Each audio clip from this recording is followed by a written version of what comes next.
اهلا وسهلا.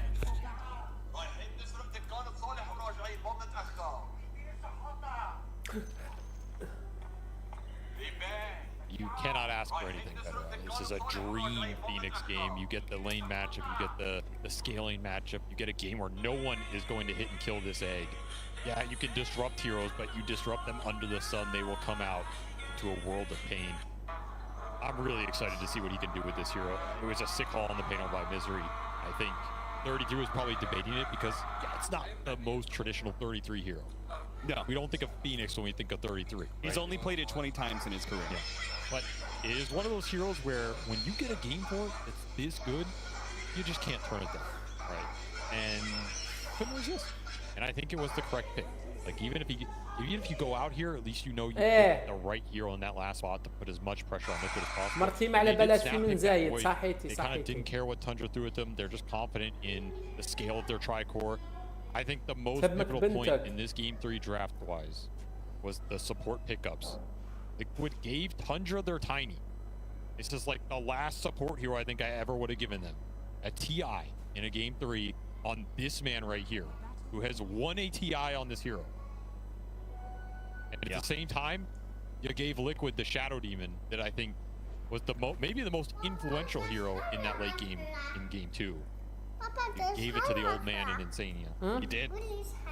I don't know. It's bold decisions by both teams. There's a lot of stuff you have to ban. There's always more meta heroes or whatever you have to consider. But to me, these two supports in this series have been the game-winning supports for these teams. They both got their signature hero in this game 3.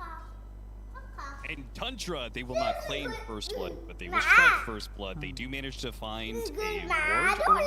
They get 3 bounty runes, and their own ward does manage to escape being D-warded just outside of the range or Insania. So, a decent net worth lead here for the squad of Tundra. More potential for Tundra in this laning phase than game 2. That's going to be the big difference here. In the early game, at least, they have some better laning matchups. This Queen of Pain should abuse the Void Spirit, at least in the laning phase on mid. I expect EZM to be ahead. Maybe not too much, but at least a little bit. I think you have a very strong safe lane in the Marcy Warlock. This is a lane they're going to try and punish the Sand King the same way Marcy got the lane punished last game. And up top, you had that Phoenix counter pick going into the Monkey. So this is going to be a favorable lane for 33. You could easily see Tundra pull ahead with a triple lane victory here in game. This is a super unique offlaner. Item timing is going to be all important. So what are we going to be looking at first? Is going to be, are we going to get a Radiance Rush? Are we going to get a Spirit Vessel? Are we going to see a Rod of Atos for some early catch? Go a lot of ways with this hero. It's going to be Helm into either... I thought that was a setup. Avery thought that was a slam dunk. Of course it's going to be helmet off. What else would it be? Saying, you know, Helm into either the Radiance build. You want more mischance, more scale, more damage in the fights. You can sometimes rush Shivas on this hero off of like early Bale. Yeah. You can sometimes go Auras on him if you really want to pipe in a game. He's an okay pipe carrier. And what they did have the Aura advantage last time for Liquid. Not that it won them the early game like they wanted to. I don't think it did anything in that game. I mean, obviously they're still good in the late game with the super high HP heroes. You know, you had an almost 5k HP primal with a pipe behind him. That is mega value. But they did not get the tempo out of the Auras that they normally look for. Yeah. So far, though, laning phase, honestly, really good start for Liquid across these lanes, especially that top lane with the Monkey. 16 and 7 for Mickey. Very nice start for him. Saberlight pulled out of position, tries to burrow strike, but it can't get far enough away. Slowed down by these blood grenades. And he's not quite gonna die, but both him and the Dark Willow take some serious punishment. Just a really tough lane to play the melee hero into. Hard to trade against Marcy, even harder when he has Shadow Word behind him. And you're always going to get bonds to something. So the lanes go well, but not that one for Liquid. No, they are really suffering there on the Sand King. Incredibly rough start for Saberlight. They'll have to play the sacrificial role in this game.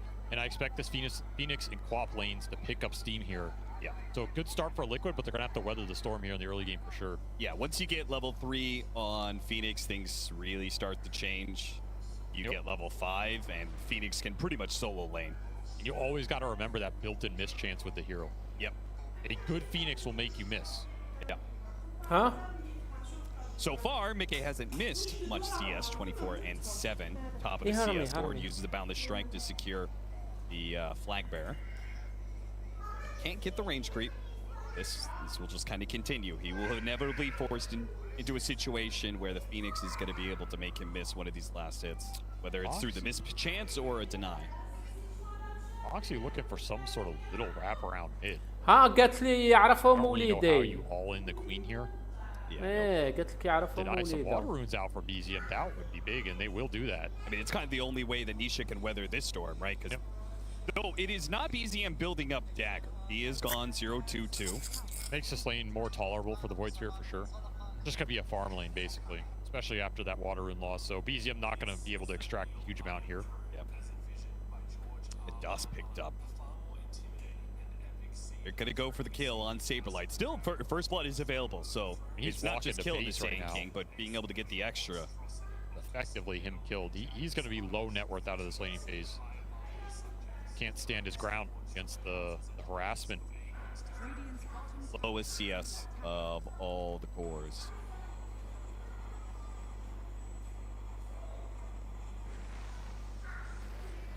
They threaten Boxy. Boxy brambles in response. Tries to pull the creep wave back and away, so that way Saberlight and his trip back to base won't be punished as much. At least he can bring a creep wave to him. No, but it means Boxy having to be here also means he's not stacking up for the Sand King, which is usually the recovery mechanism. True, not a lot of economy going. In fact, the camps got blocked early. Radiant Sentry on that big camp. Gonna remove some of the Sand King's potential comeback economy. He just has to play the lane more. Suffering on the lane. This is a big pressure point for Tundra, especially if they ever rotate the other support in here and look for the kill. That could be a way to accelerate Sox's experience in gold out of this early game if they're not finding a lot of action top. Phoenix is going to be fine up here. They'll always get something, especially when the helm is done. Already has the Iron Will up. 6-minute power rune. Soxa making the rotation. Yeah, a Spirit Hero versus a Queen of Pain. These power runes are going to be in constant contest. Soxa doing a good job covering himself. They do find the ward in the river, though. Will they get the power rune? It's the Warlock. Toby, he's here on the other side. He's going to try and stop Nisha. Nisha's going to go for it with a Remnant, and they manage to get it away from Nisha. It's a haste rune that goes into BZM's bottle. Not going to result in a kill or anything, but it might later on. Best Zoomer mid. Just can't beat youth on those runes. That's a good point. Apparently you can Nisha's been at it for a while. Yeah, he's a veteran now. He's an old man at this point. Yeah, what is he?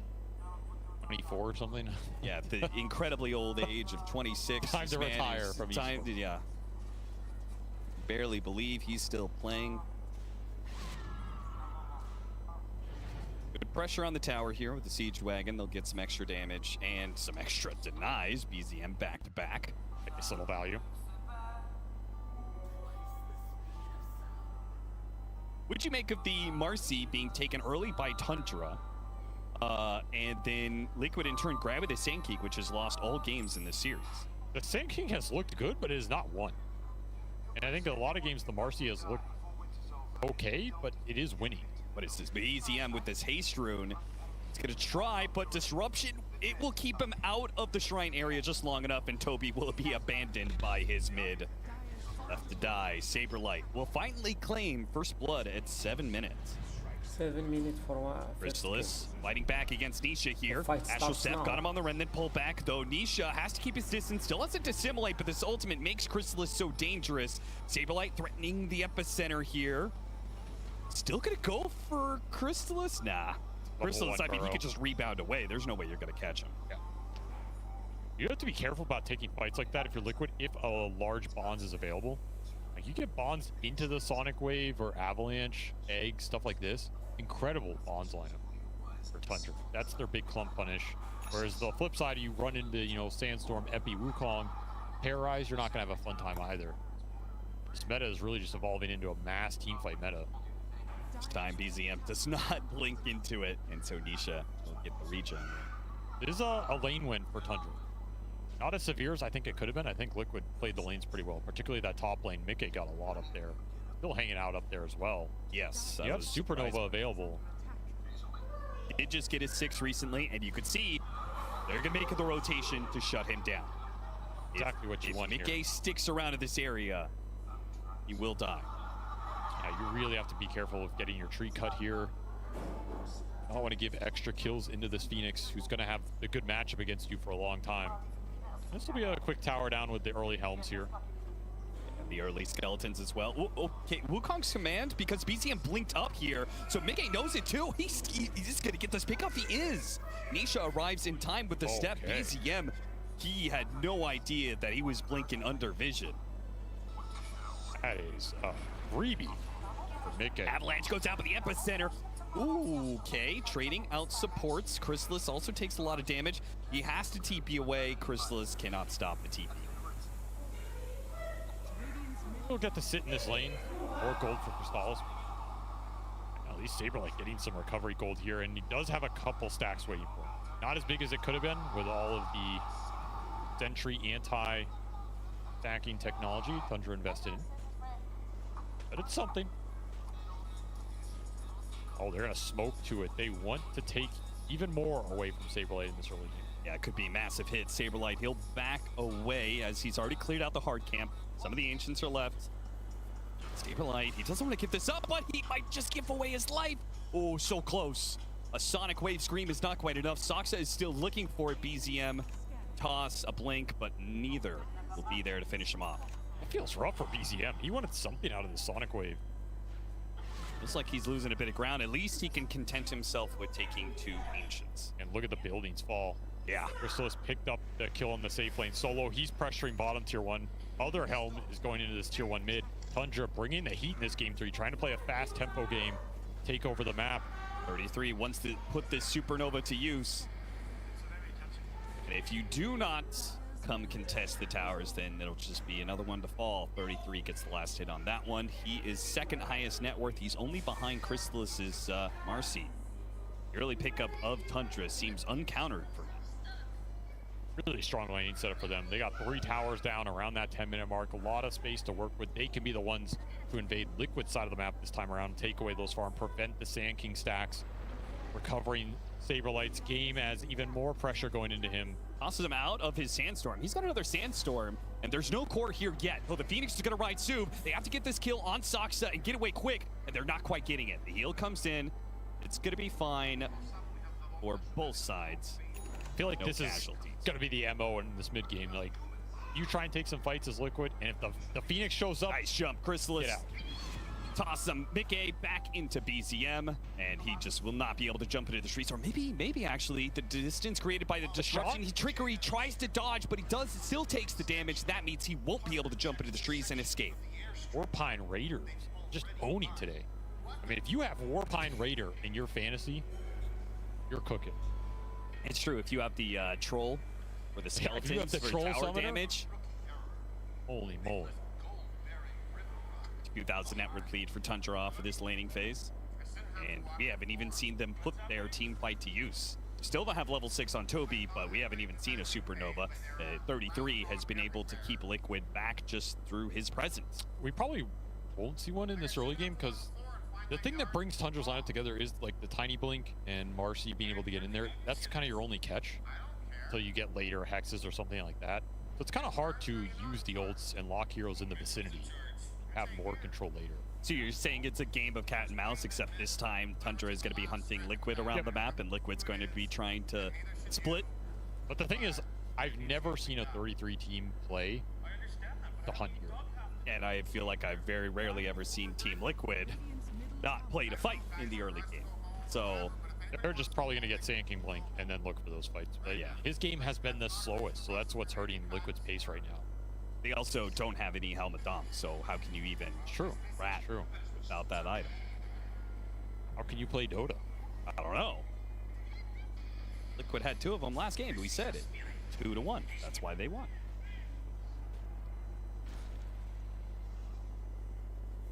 Maybe Insania felt bad about it.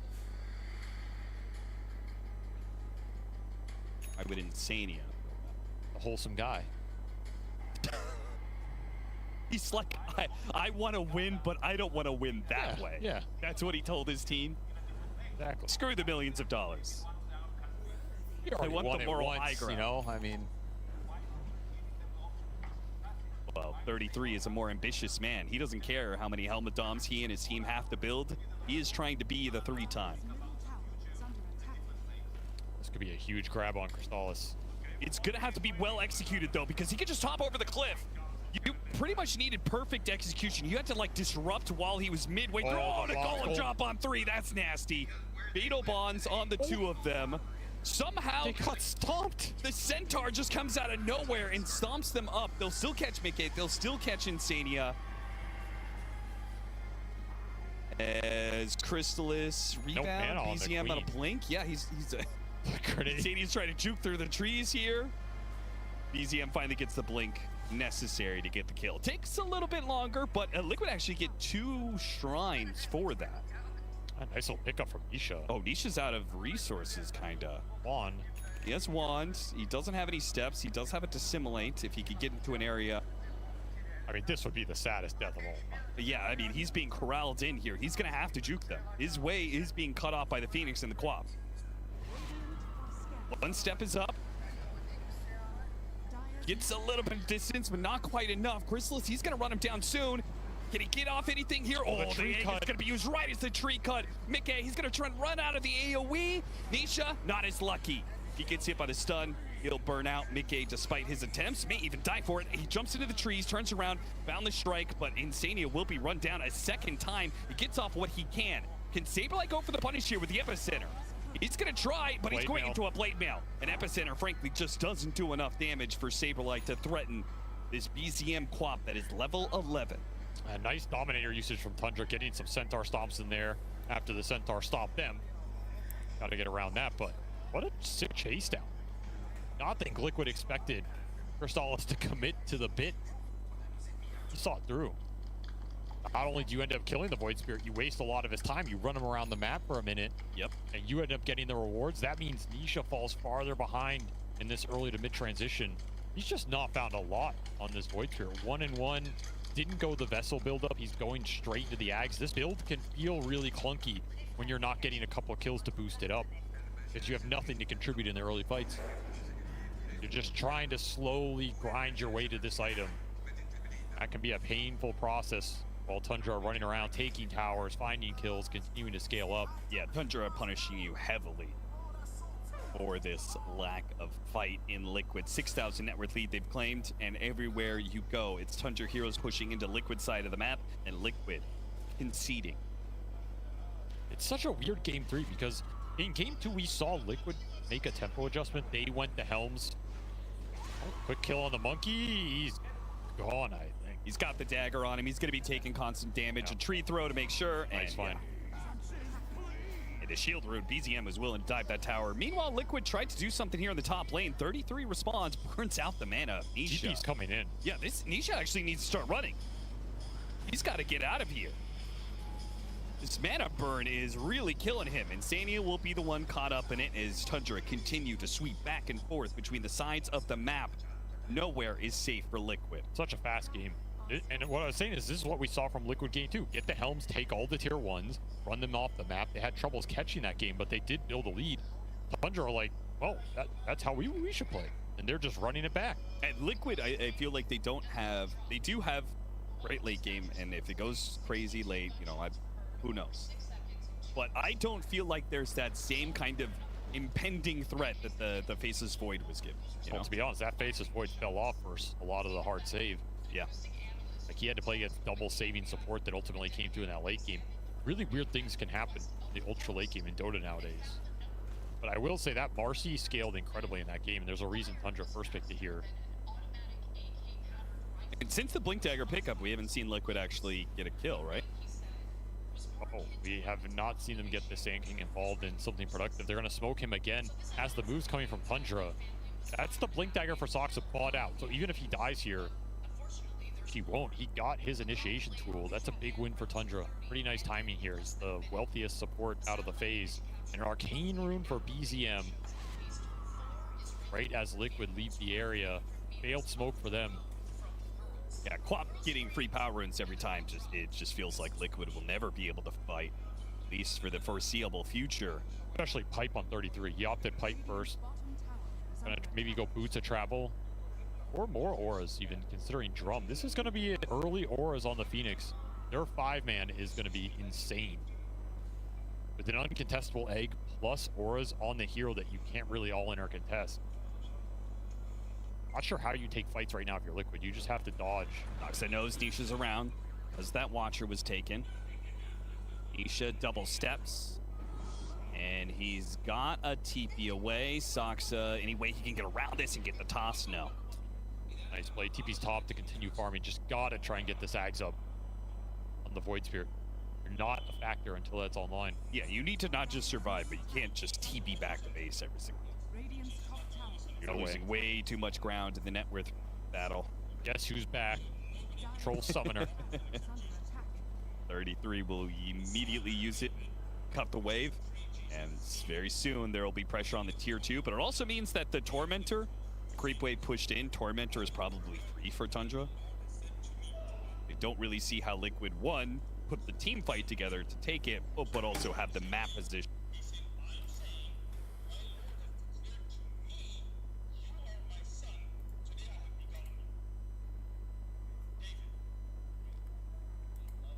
Don't really see how Liquid, one, put the team fight together to take it, but also have the map position.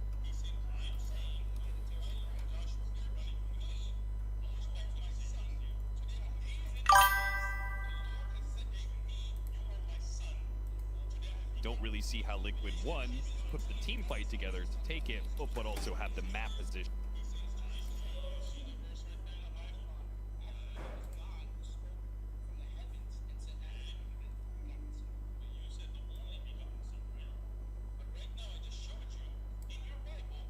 Really tried to do something cheeky there. How are you? Wrong neighborhood. Yeah. I mean, this was just not your Tormentor to take in this game. Certainly not. 11,000 net worth lead. This may end up being a very one-sided game 3. Liquid are trying to close in on those items. The Aghanim Scepter, the Sand King just got delayed. The Aghanim Scepter on Nisha and the BKB on Mickey are coming in the next minute or two. But Tundra, they're just going to lay waste to some of these tier 2s. Time to take even more of the map. If Liquid refuse to fight you, so be it. Take objectives. That rally damage goes a long way. Double Summoner. Stalin is back to his old ways. 33 says, I like what you were doing in that game too. Catching Mickey in the triangle. He's going into this tier 2, but it's already dead. Where do you go from here? He does not have his BKB yet if Liquid decide to fight this. Take lift, they try and hold. Liquid, this is a risky move. Really risky. Go into the triangle, spot Soxa. They're trying to use this Aghanim Scepter. There goes the epicenter, the initiation onto the Marcy. They need to blow up this carry, and they will manage to do so. 33, not feeling good about the Supernova. Starts returning fire, gets the first Fire Spirits out, and an opportunity for the Supernova. It presents itself. Liquid, all out, trying to get away. BZM looks to slow down Mickey, though. And Mickey slowed down to a crawl. Can Tundra finish him off? As he gets to the high ground, Sonic Wave pushed back in. He got his BKB. He tries to turn it around. A little bit of a heal. He gets just a bit. 20 HP, 10 HP. He got a heal up. He got another heal up on toss to finish him off. But 33, he took so much damage, he trades his life for the carry of Liquid. Worth it for the Phoenix, but not the clean team fight win Tundra were looking for. Liquid strike first. They find the all-in on the Marcy before the BKB comes out from Crystallis. That is huge there. 2 cores apiece. That's a big win for Liquid. Try and get something out of this game that was spiraling. At this point, a draw is a win for Liquid.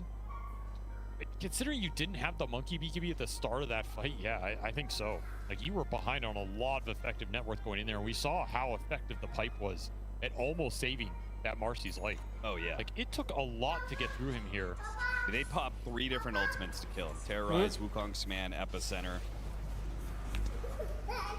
عطاوك تامي بيتزا اليوم هميتي بيتزا The action doesn't stop. صلبتو الجي ولا شربتو حاليا الماء. Run into Tundra here in the jungle now. Nisha, okay, walks under a sentry, so his invisibility doesn't last for long. Just such a tough spot for Liquid. This is their item timing. They want to strike with. They want to take the fight 12k down because of how rough that early game was.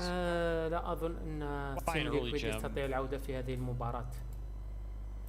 Smoke up. I mean, if there's no epicenter, okay, epicenter just came back up, but there's no Sand King who is on the opposite side of this map. Tundra know it. He's going to show. Push into the triangle. تيم توندرا قوي للغاية وعندهم تيم بلاي أقوى. Tundra being the aggressive ones in this game 3. Clear out the triangle. Say that's good enough. Take Roshan. Such a large difference in map control this game. map control. Yeah, I mean, there's still tier 1 towers up across the board for Tundra. There's just no way to get these lanes deep for Liquid. You look at their wards, they have deep wards on the map, but you can't use them. And Nisha even tries, and Soxa says, nope, I'm not letting you get anything out of this. And you can't turn and fight Soxa, because Soxa is level 12, so just through levels, he's got over 2,000 HP. Beast of a hero always comes back TI season. Successful scan on the high ground. Soxa, once again, will be the first point of contact. Boxy, desperate to get away, will try and Shadow Realm TP. It's not going to work for him. It gets canceled by the Golem, and he'll be tossed back. Golem for... Saberlight will manage to steal away another shrine. Liquid, and maybe losing out in golds. They're scrapping out some experience on the sides of the map. That evens the experience a lot.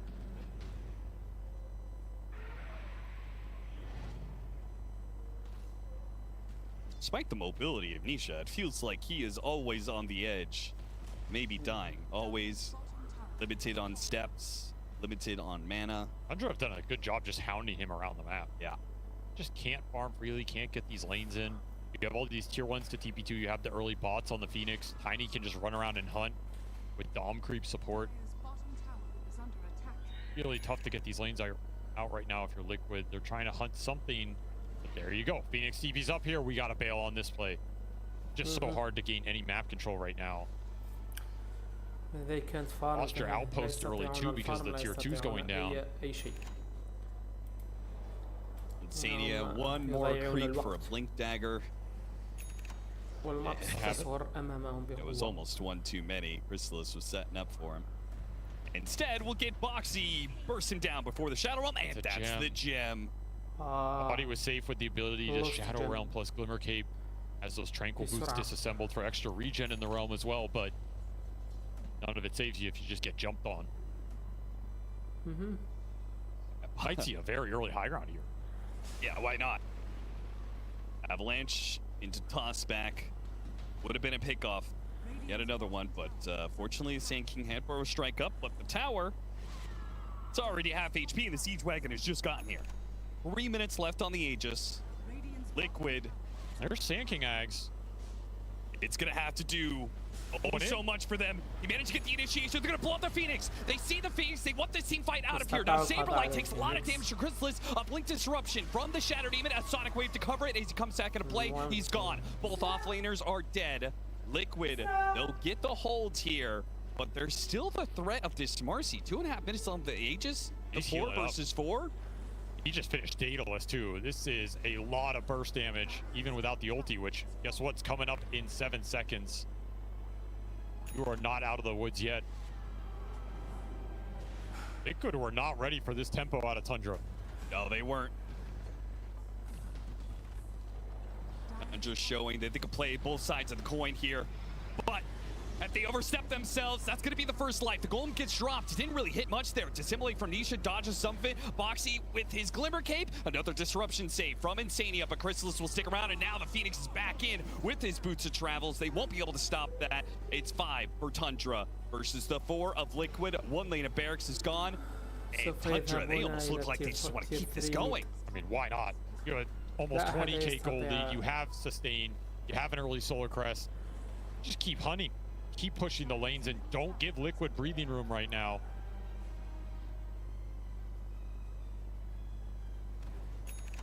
We are about to send the defending champs home before they even get to that main stage. 33 will be the last member of that lineup if Tundra can move on.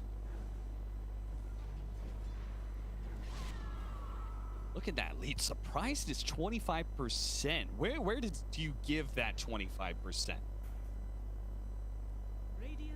I mean, I kind of gave it just to the fact that we've had 60-minute games for like 40% of the matches here in this road to TI. High ground defense is strong. Shadow Demon scaling strong. Can always catch Tundra in a clump. I mean, we saw their burst power on that Phoenix. It's funny. I feel like Tundra is doing what Liquid have been trying to do for much of this road to TI. They have not been able to do so successfully very often. Too many times the games have been pulled to the late game, but it's looking like Tundra might just be able to shut it out before 35. Going high ground without Aegis is risky, though. You risk getting your Marcy all in. Yeah, you surely you got to wait for another Roche, but Tundra, I mean, the way they're playing here, just all up in their faces. I mean, they are corralling Liquid. They're getting a lot of economic value out of this because Liquid are coming back to the base, preparing for the fight. They all show here, and then they smoke to the other side. You sweep over, see if there's some core of Liquid out on the map. Yeah, you see the drawings. They're like, yep, gonna be up here, farming up these neutrals. Now, Liquid playing it so conservatively that they are not doing that. This ward in the base right now. Oh, yeah, Sox is... This is an insanely deadly ward when you're off tiny. This one, Nisha, he's gonna be avalanched, tossed.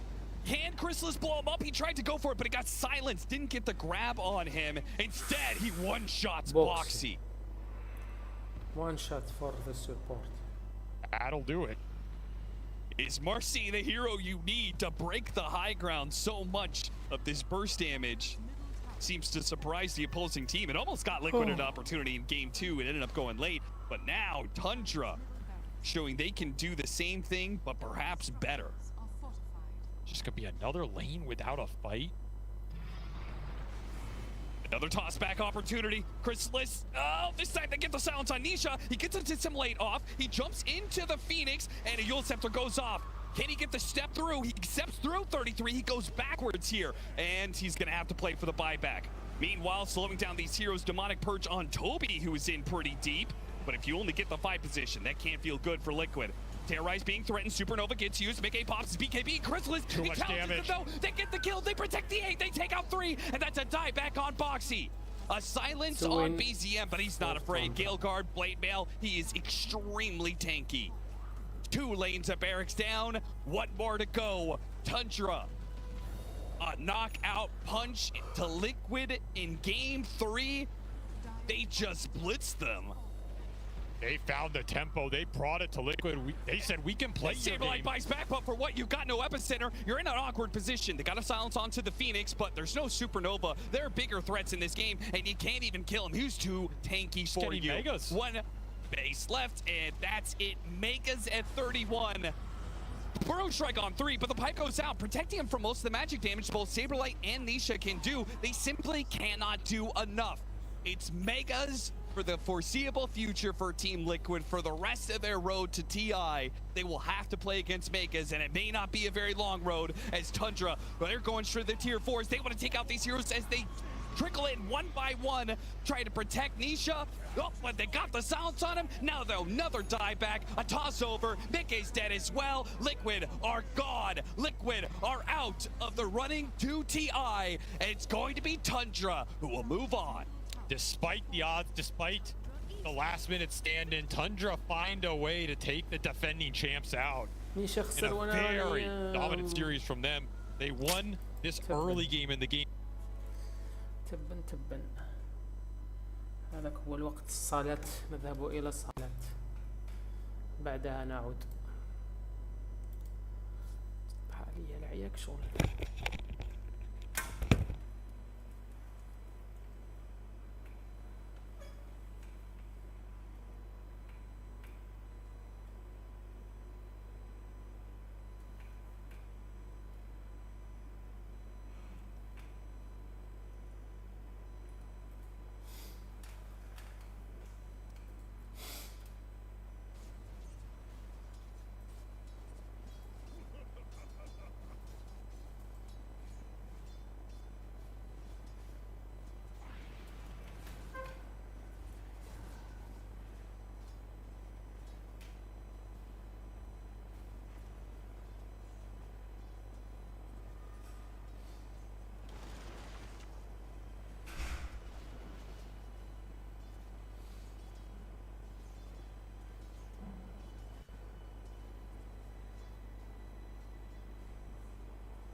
تعشى كيما بغيتي كيما بغيتي.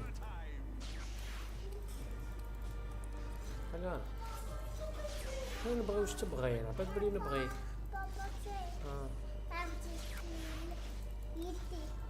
كيف تعوجت لك يدك؟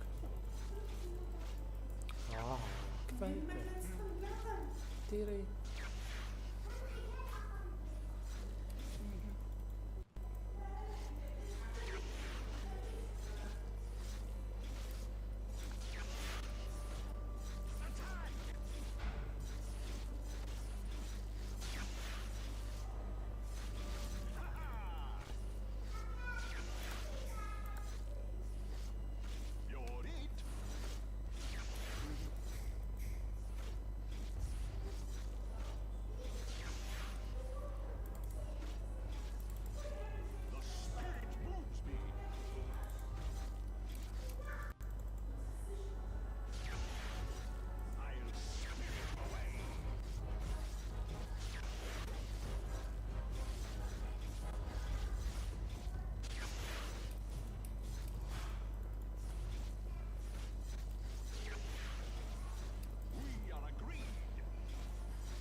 دوكا نجي.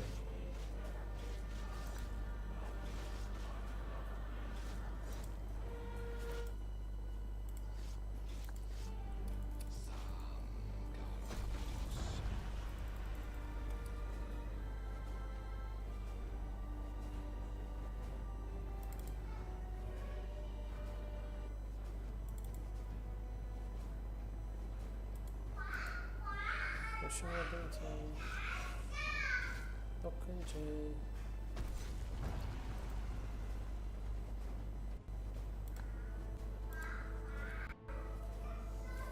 دوكا نجي.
هاني جاي، اصبروا عليا شويه.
Team Spirit. Up. Does he pretty much have to consider getting the MKB in because of this butterfly? I don't think so. You think you can still play without it? I think you can still play without it, yeah. They have so many different ways to just control him, and then just eventually he will die. Yes, sure, the evasion might be a little annoying, but sure. I do think it's, yeah, he'll be able to get through it. Still a couple of minutes left on this Aegis. Spirit. So much gold saved up on people. Got to have these buybacks ready. Yeah. Of course, as the buyback situation is on the screen, we see that Falcon's very comfortable across all 5 heroes. Yep. But Spirit, not so much. Collapse, the big one that's missing it. Laurel, of course, too, but I would feel like Collapse's impact has been quite a bit higher this time, so his is much more important. Smoke's coming out. Spirit. This could be risky fighting without the luxury of the buybacks. At the least, if they can maybe get a quick kill, force out a buyback, and then back off successfully, Spirit will be happy with this move. It's eyes on Collapse and Yatoro if they're going to pretty much instantly delete somebody. Laurel? Marine. In position on the high ground. Very difficult for Spirit to approach here. Tornado will clip, give some info.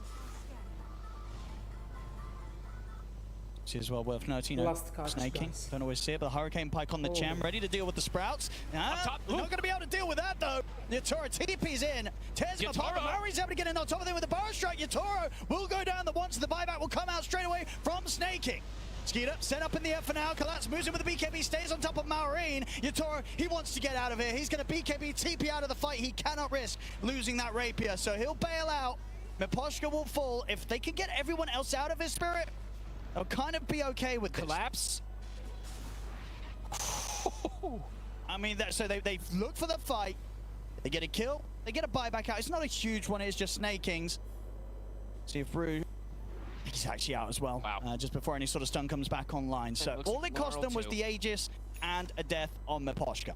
Yep, and he's got the refresher. He can actually go out and buy it, so he will have double BKB or double Satanic for the next fight. It looked scary for a second because he's on that cliff when he initially dies. You could tell. Yatoro's probably sweating a little bit when he had to go for that BKB TP out. He knows he has to just BKB TP because if he dies there, loses the rapier, the game could just become ever so more difficult. So has to ditch Miposhka. Snaking does buy back, so they at least got that out of him there. It's the push. Potentially. I mean, do you push if you're Falcons? There's an amp damage top. That could be the indicator to go for it, actually, if they scout it. I don't know if they saw the last rune, but I think they are perhaps going to check. It is looking around. Spirit, they're getting to hard to push for have a little bit of breathing room again. You know, 1 minute and those buybacks will be intact for themselves. Okay, Skater, he pings it. So do they have a bottle left over still on anybody, or are they just gonna give it to him? He still has it. Okay. So he can hang on to that one for this next fight.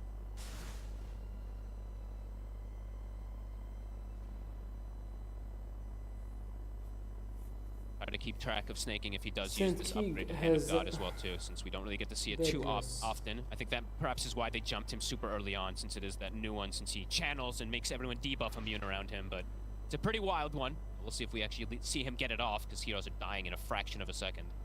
I do feel there's definitely going to be a little bit of fear coming out from Falcons when they consider that when that 60 minutes hits, if this Divine Helm Rapier Nature's Prophet finds the Helm of the Undying, he might just be able to end the game whilst he's untouchable. I'd say I feel like you don't want to get to that point, but you might have to live with that. Because it's getting close. 56 minutes. I think the game feels like it's on a razor's edge for either side, really. Like at the moment, Falcons having this advantage because of the double waves pushing in, but also no tier 4 towers on the side of Falcons is devastating if something does go wrong. So it's anyone's game at the moment. Collapse. He's going to go for it. He's in. Nullify straight down on towards him. Yatoro bringing in the right clicks, but it's not enough to kill him. Amar's able to roll away. Yatoro's got to consider how to get out of this, but he might not get the chance. Amar's back in the Rolling Thunder. Yatoro will go for the BKB South Sprout and TP out. He'll make it out just in time. Collapse also able to opt for the BKB TP. So they try and poke. They get out Lal. He's patient. He's like, they don't know. I don't know if he wants to be here, though. He's good. He's got Ghost Walk. And with that, no more BKB TPs outs. The Basher, it's finally picked up. He took a long time to buy it on Amar. He was buying all these small items in between. And as we said, the Ghost Scepter now. We're seeing these absolutely come into play on the side of Falcons for some time now, just preventing Yatoro from Satanic hitting a target. Even though they're BKB'd, they're also ethereal. There's that Basher. It will be a lot harder for them to go around these small little BKB plays. Skeeter, full Aghanims consume. A little bit spooky that Collapse doesn't have the money for his buyback. That's true. 1,300 gold short after the purchase. Maureen. He's ready for the jump. He's going to find Yatoro. Straight in with the bar strike immediately. Yatoro needs help. He's getting burst so low. He's gone. He's just gone. Dead on the front lines there after he gets caught by the jump of Maureen.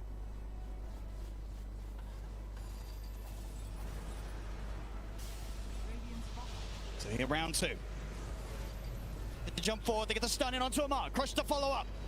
Going to get caught by the bashes as well. Yatoro back with the rapier. So the move forward here with the fortification coming out. Falcon's still hovering around. I need to try and make that jump again. The barracks continuing to fall here to the pressure of Skeeter's illusions, and they'll get it. Set of barracks is taken. The mega creeps are out. Maureen continue to rev up that epi. Yatoro teeping in aggressively. He's able to get the sprouting on towards Skeeter. He's going to try and finish him off. Skeeter, he's trying to stand his ground, but he's gone. Skeeter falls. Yatoro needs backup, but the damage, these 2k crits coming out from Yatoro. Clean up snaking. Falcon's crit. He's trying to hide in the trees. He can't hide from Yatoro. The right clicks fly through. He'll hold them back momentarily with a bushwhack, but he's dead as well. Spirit at least able to find kills, despite the fact that they do get mega creeps. 2k crits, I mean, just eviscerating targets if he can actually hit onto them there. Snaking, no buyback. He's dead for 90. The megas are out, though. Can they deal with them? I mean, they're going to be able to either push hard or kind of get the map in a state that they'll be the ones to be able to find the tier 5 neutrals first. Roshan is back up as well if Spirit want to try and take that whilst Falcons aren't all up. Dealing with megas can still be a problem at all times, even though they have great ways to do it, these heroes. Let's see what they want to do. Falcons will buy back. They're going to look for the fight. It's a big one there from Skeeter. It's all right. Opting for the silver edge, so he's got another way to sneak in and out of the action. Okay. He has to be super careful with his positioning, though, as we saw there. Can get burst to once almost immediately. Spooky 6 or 7 minutes for both teams now, with both of their carries having the buybacks on cooldown. And more disables being purchased now, too. Crit now has a hex as well. He's always going to head straight into the pit here. This dies instantly. That's true. They take it down so quickly, the Falcons are barely able to leave their base. It's the fastest 60-minute Roshan I think I've ever seen. Oh, who's going to grab what? Aegis on Yatoro. Refresher Shard's going to be held by Collapse for now. That's big. Almost a hex also finished up for Rue soon, so they will have their own way of having that extra disable on top too.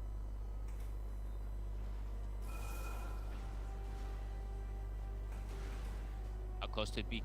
Almost 25 on Lara, almost Refresher also on him for that extra control. And these next upcoming fights, just crazy to see how who's going to get prioritized in target in particular, right? Let's see what sort of tier 5s we get coming out.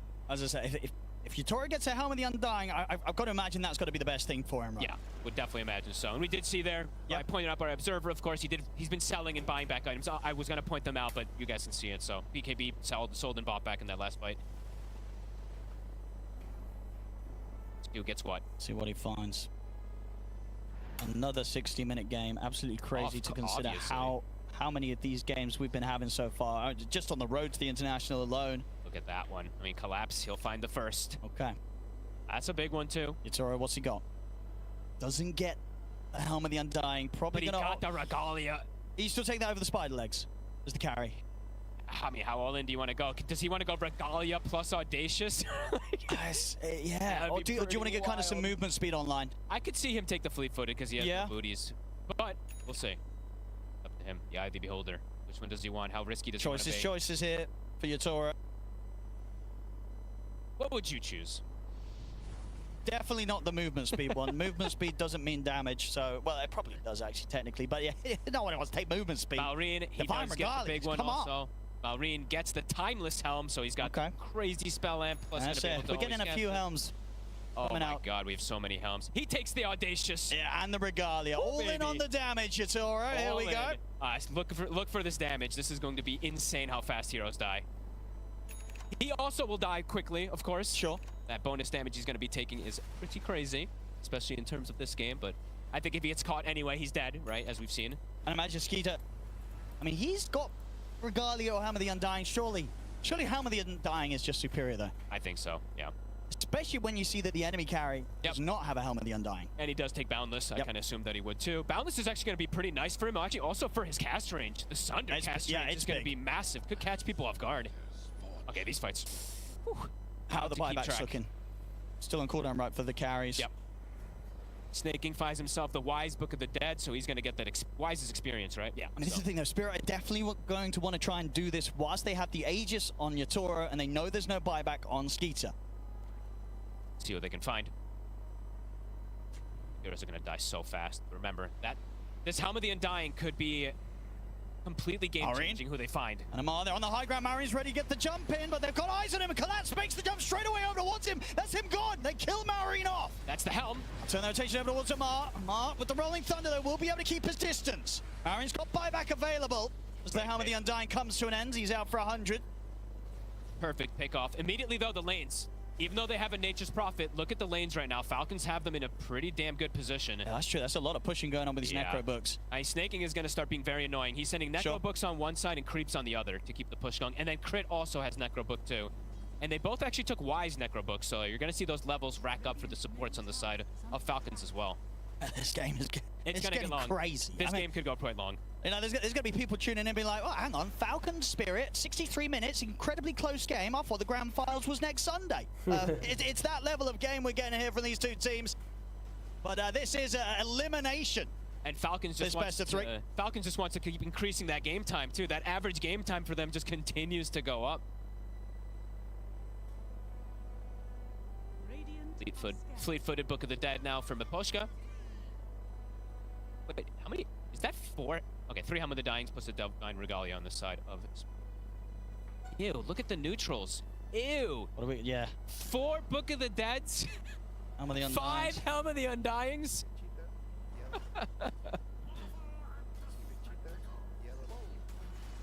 I mean, once you get to these type of late games, no telling what could happen. Yeah, the game is still in such a very fragile state for both teams. It could collapse very quickly with the amount of damage both output. If the Terrorblade gets anyone close to these tier 4s in Ancient, it could be game over. And likewise, if Yatoro is able to find a chance to TP over and end it, there's so many different ways. It will end very quick. Yeah, there's so many different ways this game could actually end, right? There could just be a crazy team fight that happens and everybody dies, or there could just be some Rat Dota that happens, or who knows.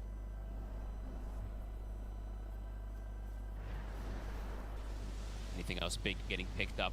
Not really in particular, just the Hex maybe for Laurel. He's hit 25, has AoE Deafening Blast. That can actually be pretty helpful. Yeah, we're going to see them. I mean, it's going to be so many creep cutting and creep pushing and stuff, so this game is going to extend for some time.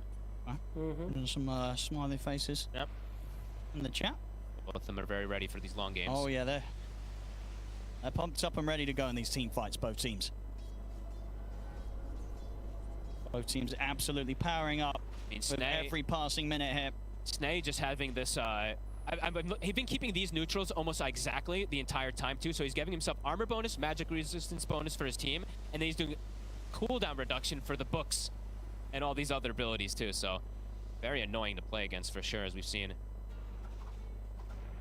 That being said, Spirit, also look at the wave push that they've been able to do. Yatoro up top.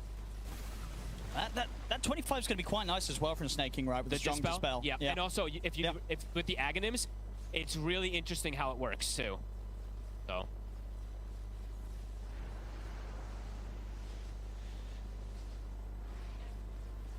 He might actually be, it's a weird way to, you might have to prioritize him in a way, because if he's able to just stand his ground channeling, the rest of the team is going to be pretty powerful right now.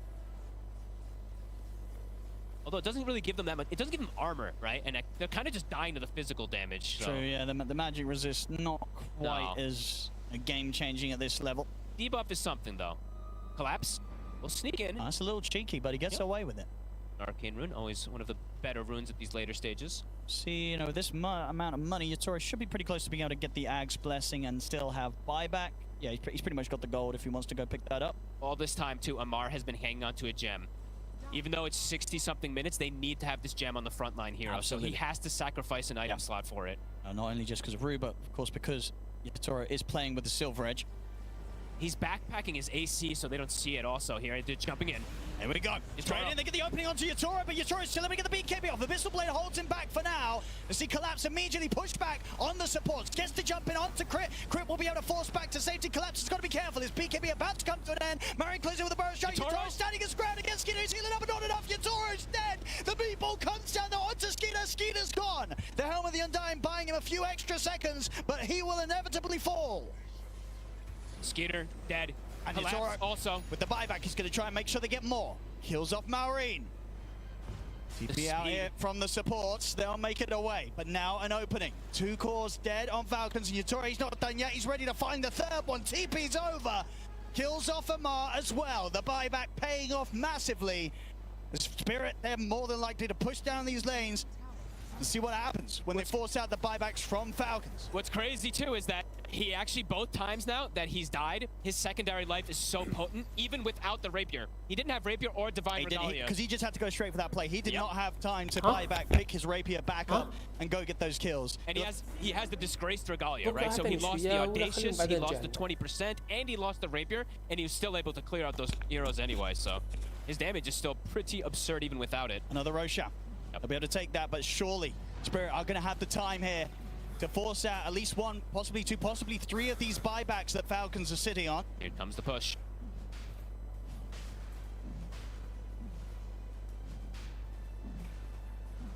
Holding on here against the Mega Creep Spirit. The rapier's just chilling. Where is it? It's just inside that little tree spot where he died. He's going to go pick it up now, right? Yep. Yeah, here we go. Absolutely. Ready to grab the rapier back up. Thank you. And get on with the push straight down the mid. 40 seconds. Do they want to buy back? When you have this little left, probably not. Toro's got to be so careful. If he dies, the game could very well be over for Spirit. Gets caught from an initial catch. Where's the refresher shard? Okay, Rue has it. I was gonna say they had a refresher shard that he probably wants on Yatoro. I mean, they might have to start backing because they weren't able to actually put the pressure on in time to force out these buybacks. So Falcons were able to chill. Yeah, they're back. And they're going to be able to play for the next 6 minutes with buybacks available, where Yatoro is not going to have his. So so there's going to be a window, perhaps even. They could wait 4 minutes and go for the play. And then they can have the extra numbers, and there won't be that Aegis on your... If they want to be as careful as possible, they could still just go for the play. But if they want to be as careful as possible, they can't wait 4 minutes. Obviously, the big thing's coming up as well in just under 20 seconds, right? They can look for that next set of the tier 5s. True. So a chance for Yatoro to replace his Divine Regalia and maybe get a Helm of Undying for himself. True. I was going to say, does anyone else really want to replace their items? I think it's just mainly Yatoro. Yeah, right? I think he's going to desperately want to find something different here.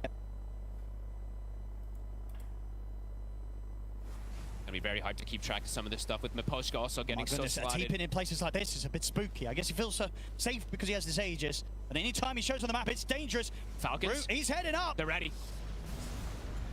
And it's going to be... Whoa, look at Lol gets caught. He's in on the front lines. How did he end up there? Lol's in trouble. He's caught by the Hex. He's gone. Not the fight that Spirit wanted to be taking here, surely. As the buybacks will come out from the both of them. Jump on Amar. Collapse is trying to push on forward. Yatoro in position on the high ground and get the Sprout on the Skeeter, but Skeeter's able to slide away with a force. Snaking. I mean, they're pushing on. They'll get the kill against Snaking, but again, they had to use these 2 buybacks. Marion was considering jumping in from the side, but he was caught by the track. Yatoro? And E-Blade burst. Crit. Be able to scurry out of the Sprout. Falcons backing away whilst they're outnumbered. Brew just continued to chase forward. He's going to get the 3-man crush. Makes the jump. Has to back away, though. Caught by the Hex. Yatoro TP's in aggressively. Crit. Forces to the side. Scurries up to the high ground. He'll get away. How's he alive? Sunstrike off the mark. How is Crit alive? I mean, these are such risky moves from Spirit. I can't believe he actually was able to scurry out of that. Spirit are trying to keep this pressure up with this 2 minutes and a half of Aegis left on Yatoro. 2 buybacks. Laurel and Rue did use it. Can they get anything here? It is just Snaking that's out of the game, and he has buyback available. They might have to chill things a little bit again, Spirit. It's going to be that window, Owen. 2 minutes left on this Aegis. I mean, he's got to get to the jungle. He has to find this new neutral. See what he can. You have to kill quite a bit of them for the secondary one. Get these 20 mad stones. Snaking now also is going to have a BKB of his own, so he can BKB hand a god and just... I mean, we've seen a couple times now, every time he hands a god, the game kind of lags out of control, but all of Spirit runs away from it. They're not running into that one to fight into it still. Swift blink into the build here for Yatoro. Okay, a little more mobility. Butterfly as well for Collapse. He's starting to get these luxury items that you always want to be able to try to get, as we do see him leaving his rapier. I mean, with these butterflies online, is he getting to a point now where Skeeter, because there is already the MKB in play, like, for the Nature's Prophet, I guess at the moment it's in his backpack, but, like, did Skeeter switch something out for an MKB against these now 2 butterflies? I think if there's 2, he might consider it soon, yeah. He will be close to having the gold literally to have it and plus buyback eventually at some point. Maybe not yet, but we'll see. We're going to get that timer in a minute. So 1 minute left on the Aegis, and then there will be that window of about a minute and a half where there'll be no Aegis or buyback on Yatoro's Nature's Prophet. See how patient they do want to be on the side of Falcons. If they strike then, that really will be the perfect time to make a move. Because they'll have 10, right? And they will not have, they'll only have at maximum 8 or 7 on the side of Spirit or whatever, right? So, because they'll only have the 2 buybacks plus the 5, because they won't have 3 of them. Toro very close to getting enough Madstone here. All the re-roll on his neutral. Very close. What if he doesn't get it, Owen? What if he doesn't get the Undying? Surely, the RNG says he should. Let's see. You either get it or you don't, and he didn't get it last time, so he does get it this time. That's math. Let's have a look. Let's see. Hey. Oh, yep, one more hit. There we go. Okay. What's he got? Doesn't get it. He didn't get it. He doesn't get it. That is true. The Regalia takes up a slot, too, so you do lose a chance. It's true. Yeah. That could have been it. Okay, what's the plan? Take the Stygian or the Stygian Spider? plus attack range, or Yeah, what? he's taking the Stygian, and indeed... Oh, he took Crude. Oh. Okay. Okay, that 18% down on the base attack time does mean your attacks, so the speed they fly out really pops off. I mean, look at that. Aegis reclaimed. They've got the numbers now. Falcons, let's see if they want to do Here's that. the timing. That potential 10v7. Yeah, a minute and a half here where they won't have Yatoro. Indeed, on top of that, both Lal and Brew unavailable with the buybacks. This is the time for Falcons to strike. It's only 80 seconds that they have to be able to do that with the numbers advantage, at least over Yatoro, Second Life in particular. Shield rune up top. I mean, Yatoro, of course, with the timing that the game's got to, he can re-roll again, right? True. It's going to take him 30 Madstone. He's desperately trying, you know, the RNG on his drops haven't been great. Sometimes it's the way in the gaming world. The creep waves all getting shoved in. Gotta find that rare drop. Look at the Deads. Collapse is getting so much gold from these Book of the Deads, just keeps buying new items. Here's the jump. They're able to get the opening onto Lal. They've caught him on the front, but Lal's able to get off the BKB with the help of the Eon Disc. He'll pull back to the fountain. Space it there, though, for the damage coming to the tier 4s. Hex into the blast over towards him. Marine gets the jump and collapses in trouble on the front lines. Collapse. He'll fall. He's out of the game. Does have buyback available. Gonna crush off. Amar controlling the back line. Rue's in trouble. He's gonna be out without buyback. Lal will survive again. But now Rue, he is truly gone for 2 minutes. Just Amar with the creeps actually together did so much damage to the bounty hunter. She was able to bring him down. 2 minutes, no They're definitely going to want to make this hit again. And Rue's important. He's been doing a lot of scouting information. These little tracks are very pesky. He's trying to go for the man. He's going to do it with the backdoor protection. He's going for Yatoro, but the fortification's there. He's not going to make it happen this time. He'll die, but of course he does have a buyback. But the rapier hits the deck. See in the mid, Snakey's going to get caught, but Poshka was able to find his way out on the map. Yatoro in with the buyback, but Poshka, he's just dying to this army from snaking. He's got an E-blade and run back. Skeeter, he's caught by the hex. Skeeter goes down. Oh my man, we're not going to get anything off. He can't. Helmet of the Die will buy some safety, but Yatoro is able to blink away. And turns his attention off towards Lal. No way to protect himself. He is gone. Dies to the helm. What is going on? Skeeter, the buyback, the base. It's going to be full healed. But they did have to use that glyph. I mean, they have to stand near the base. He's going to go buy another rapier, right? Exactly right. If Yatoro can get out, buy another rapier, sell something, buy a rapier, he can then go for the game. So Amar has to sit there. It has to be Amar because he's got the bash, right? He's the one who can control him. Somebody has to, exactly. Somebody has to hug this Ancient on Falcons. They cannot let Yatoro touch it. How many do you keep? I think you keep at least 2 heroes here. Absolutely. At least Amar has to be there. The scan comes out. Yatoro is considering it. I mean, the thing is, okay, Rapier's going to be now picked up by Skeeter. So we've got a couple of Rapiers now over on the side of Falcons. Obviously, you know, we have Maureen ready with his. The thing is, though, that... And Skeeter ready with the one that just picked up. Spirit has... He's trying to go for it. I don't think the numbers work out. They've got ways to hold him down through the BKB. He's trying to end the game, but it's not going to work. The Hex is there. The calculation's done wrong there from Spirit. It does not work out. Easily defended here by Falcons. I mean, that's the game. They have ways, yeah. Well, they went for it. They went for it. Didn't work out. 76-minute game. Ladies and gentlemen, Falcons will take game 1 here against Team Spirit. 76 minutes in. I mean, look at Amar. He looks drained after that one. Insane game. Wild back and forth. Falcons feeling like they had a good control of it in terms of the 5-man, but that roast fight in particular, when they kind of brought it back.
middle tower is under attack.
Dire's middle tower is under attack.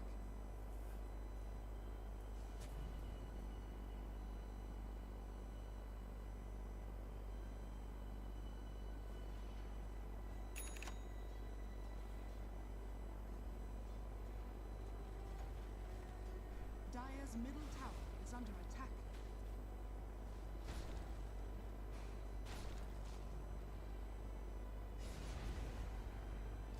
Dire's middle tower is under attack.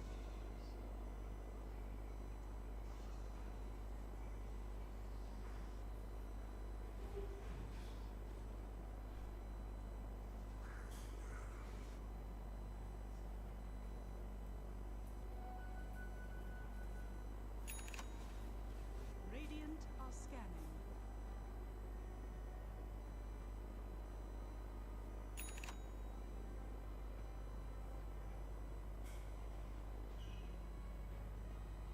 Dire are scanning. Radiant are scanning.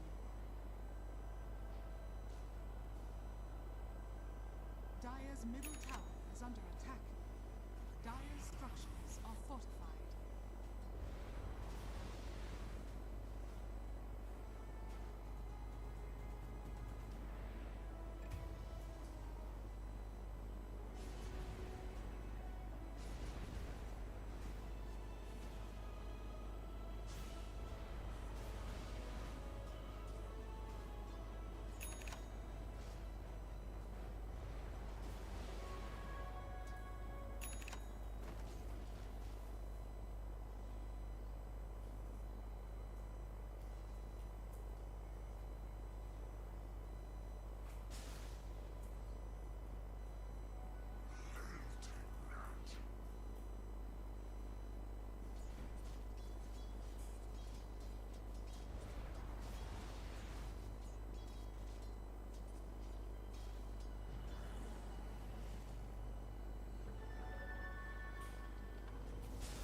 heroes. Cleaning up Spirit here in the mid lane. They just bring the entire squad. The brawling from Falcons heroes and the play here from them is far superior than what Spirit can bring in this early game. You don't want to battle Falcons right now. They're so strong. And you know what's so cool about this move? What did we see in the last game? What have we seen from Spirit so many times when they play? They love to collapse as 4 or 5 heroes in the mid lane. It was actually Falcons the ones to come with it first. They bring that number advantage there. They get the connections. That was beautifully done. 7-2, the pacing. It's absolutely there by Falcons this game.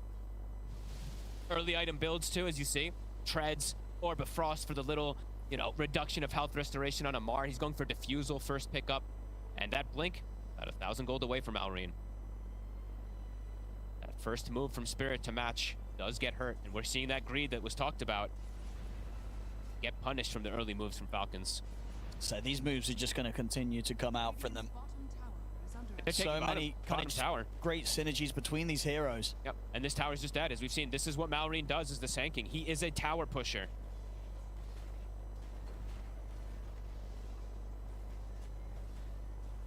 Spirit, entire name of the game is slow the pace down. Make sure that Yotaro can get online. Laurel, getting slowed down is very painful, I would say. He is the one to have that early advantage, have that way to play around for them to slow things down to make sure that the Morphling has a good time.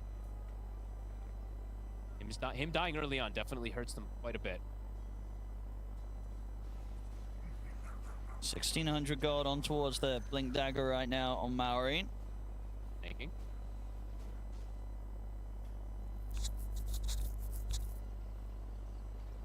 So high level.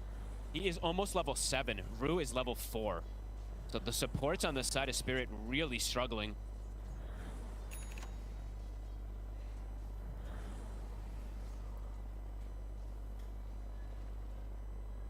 That's pretty much the Blink done. So Malrine, he can look to accelerate things massively here. And Collapse, he's got to go for this build that we've seen, of course, for the Magnus, the internal empowerment, plus he's just going for that Dominator build, which it can be a bit greedy, right? So in terms of playmaking, because Laurel has been slowed down, where's the playmaking really going to come from Spirit, right? I don't think it is. It's there, but as individuals, it's quite lackluster. They're going to have to avoid fights until Collapse is ready. Yeah, pretty much it feels like that, because otherwise they're just going to get Blink Epied. The Monkey King can jump in at a whim's notice. And they're just losing towers. A second one to fall. Another blast. It's gone. Level 7. I mean, that's pretty crazy that Snaking's that high up there right now. Crit making a smoke move, looking to connect with Malrine with his Blink Dagger timing. He's got... Okay, doesn't actually have the Soulbind skill, so 3 points in the Phantom, so rather prioritizing the extra attack on it. Yeah, I mean, think of that Burrow Strike into the silence on the Morph. It's going to be a whole world of pain for Yotaro. Yeah. Here we go. There's the setup. Burrow Strike into the silence. The disruption will come out to help avoid the Inkswell, so this will give a chance for Yotaro. But the Wukong's command into the balance is there. Yotaro has to get out with the waveform. Collapse stepping forward. It's dying to this Wukong, though. Save to be set for Lal. They just walked into the ult. Oh. Ammar will take that all day. Wow. Question mark for Malrine. I tell you what, you got to be careful with these question marks on lands. They've historically not gone too great for some teams, but it's there. The all chat question mark. Malrine looks so serious too. There, Collapse was actually laughing it off. Malrine's just like, no. Even though he's the one who gave them that question mark. Got to be careful when walking into that Monkey King ult. Especially when Ammar has this type of timings, right? He's got the Diffusal. That is a painful one to walk into. 2 cores drop in an instant. They just can't take these fights right now, Spirit. No, they need time. Falcons far too strong here in the early game with their heroes and the lead that they've managed to grow. There's going to be this very quick time. Push got. It's going to be another one here for Falcons. This bottom side of the map might be something they have to avoid for some time. I mean, Ammar is just too threatening, but they just have to avoid them completely. Yeah, it's pressure everywhere. It's going to be another kill around the mid. Proper fight. Slowing him down. Root. As Blink, Burrow strikes up before the blinkers, and that'll be enough to close in. Get another 11-3, 5k lead here for Falcons. It's early lead. Yeah, they're dominating this early game. And they can just take over this area quite easily, and they can look to just swing to this next tower also, right? Malrine can just look to push. Actually, it's already pretty much dead, so they don't even really need him to come up here. And Skeeter has been left completely alone this game. Radiant's top tower has fallen. Spirit. What's the move going to be? It can't really set up onto this. No. Skeeter's perfectly fine. They just don't have playmaking until, honestly, until Collapse has a Blink Dagger. That is pretty much the only way that they can make these individual plays. Otherwise, it has to be a team move. And Falcons, they have all the playmaking in the world. They really do. The Blink is done. Malrine actually has 2 components of his Aghanims already pretty much done. And this is scary times for Spirit already. The Falcons are getting out of control. Taking the Shrine of Wisdom too. These supports are already struggling on the side of Team Spirit. If they lose their XP, Spirit know that they can't come up here. yeah, devastating. They're not in a position to steal the Shrine either. We see that Amar immediately TPs over to get that. Yeah, this BKB defusal is going to be online so ridiculously fast here, the Monkey King. And he's not even the top net worth. No. Beyond that, you have the other 2. And under the tower, Malrine's going in under these tier 2 towers, ready to set up for kills. the Greed is absolutely getting punished. Yotaro is going to be so far from getting his Manta style too that very easy kills that they can set up onto him with this Grimstroke +1. Laurel, look to get involved with Rue. But do they really want to try something here? Malrine's reading the play. And he's just going to make the jump for him. Straight in with the Epi and the Burrow Strike route. Will fall. The disruption buys him a bit of safety. They're going to try and fight this. Yotaro turns up with the Wukong's command. It's down. It's going to be caught by the silence. He's out of mana. Yotaro will be able to finish off Malrine here with the help of Lal. But Yotaro, He's inside the sandstorm himself. Indeed, they don't see him. Laurel though, he can't get out. He's going to get chased down. TP doesn't matter. Boundless is back up. So they get something. I mean, they got Malrine again, but they lose a lot again. They certainly do. Skeeter continuing to reap the benefits of these plays. Same to be said for Amar. That's not showing the whole fight racket, right? Only showing half of it. Was it? I guess it was showing the whole thing. Okay, wow, they actually got a little bit of an advantage off of that, it seems. I guess it's a big kill. It is, but they certainly need a interesting. hell of a lot more than that to try and come back in on this one, Spirit. Still down 6 or 7K or so. I mean, Falcons are they're ready for the plays, and they are not afraid to take every single fight that comes to them right now, right? So Collapse, he's waiting. He's not going to join, it feels like, for some time until he has that Blink Dagger done, and yeah, they need it. Oh, Skeeter. Has he got a way to get down? Uh-oh. Uh-oh. TP's got to come. Is his TP It's coming. off cooldown? Yeah, but can he... It's up in 2 seconds. Oh, okay. Yeah. Well, still, a little bit of time. The Collapse is able to hold Collapse, Skeeter up on the high ground. He's looking for the delay of the game, right? He's just looking to cut as much as possible, get that time bought. That's still a clever play, though. Skeeter will lose quite a bit of time of efficiency, right? 40 seconds lost, 30 seconds lost at least. Deep wards that we see placed from Falcons early on here. Laurel down bottom is right on top of one.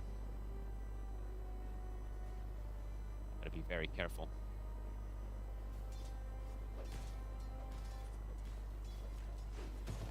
How many close are we looking on Collapse? At 1800. Very close, yeah.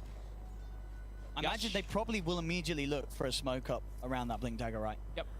As soon as Yashikaya that's is finished up, especially because they want to abuse before the BKB timings can come out, right? Because if a BKB comes out and then they make the first move and Amar gets the BKB off, it could just stop it in its tracks. That's Amar. Found another. Lal considering helping out, but Malrine's ready to make the jump. He gets the epic strike, Burrow strike onto the 2 with them. Lal will get the Requiem off. But he's stuck. And he's very, very dead again. Now, it's like Malrine knows that they're always going to bring a backup, right? He's always He was so ready that's for the that. second or third time I've seen him And in look, at the position. same time, they're putting pressure on a Collapse. Okay, they'll have to back off at the time. That's with the TP coming in from Yotaro. The pressure from Falcons continuing. It's everywhere. There's no real breathing room, as we're seeing on the side of Spirit. Yotaro, now he actually has his Ancients unblocked. Didn't get to point that out, but the camps have been blocked for some time too. So overall, the economy game, Falcons are playing aggressive and blocking the camps to prevent that economy from Spirit. Blink done? It is. It is. So eyes on Collapse. This is the time. Let's see what he can get. He'll take that. He'll get one immediately.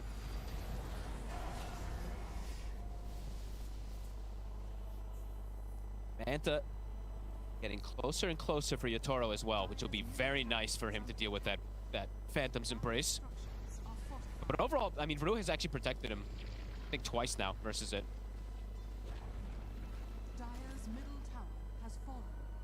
This from Malrine are in the neighborhood. Lal's got to be a bit cautious. He Spirit won't push out too far. in their own move too. Starting to feel that power because they have that blink. Super fast timing there on the Fulmione for Skeeter. Might be one of the faster ones we see with the rest of the items that he does have picked up. He is crazy farmed. And he's not that squishy either. Actually, when you look at things, if he's on strength treads, actually sitting at a fair bit of HP. With that Essence ring too, he's gonna be over 2,000 HP on a Weaver, which is not usually the case you see for Weavers. Usually quite fragile. 15 minutes. Aghanim's done on top of the Blink Dagger for Maureen. Boy, Yatoro needs that bloodlust at all times.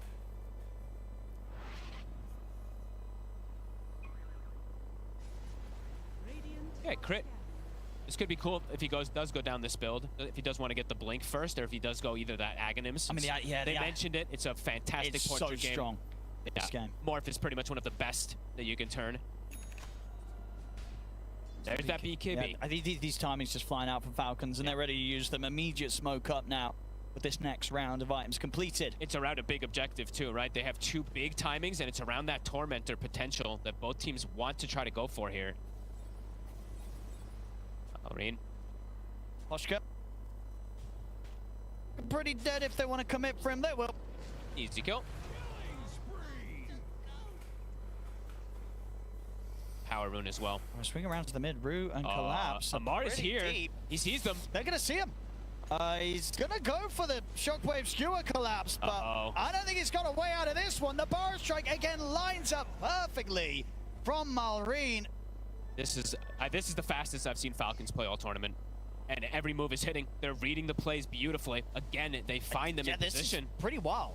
Right? Like, I guess they were sort of saving it for this point in this very important series. They're like, you thought we could only win games after 60 minutes? We're going to run you over in less than 30. See if they can keep it up. Every single one of their moves is connecting. It just does seem like they're more than one step ahead so far in this early game versus Spirit. Tormentor, looks like they're going to work on it. They don't even need the whole squad. Just a Bug plus a Pugna. With the way that minus armor plus life drain, of course, works. That's a really nice combo to be able to take out a Tormentor. They're coming over here, Team Spirit. Snake King, probably going to die for this. Skeeter will get out. Actually, Marin's over. They still have a tail. No, you're right. Snake King's fine. And in fact, it's Miposhka that's paying the price, and Yatoro's got to start backing away.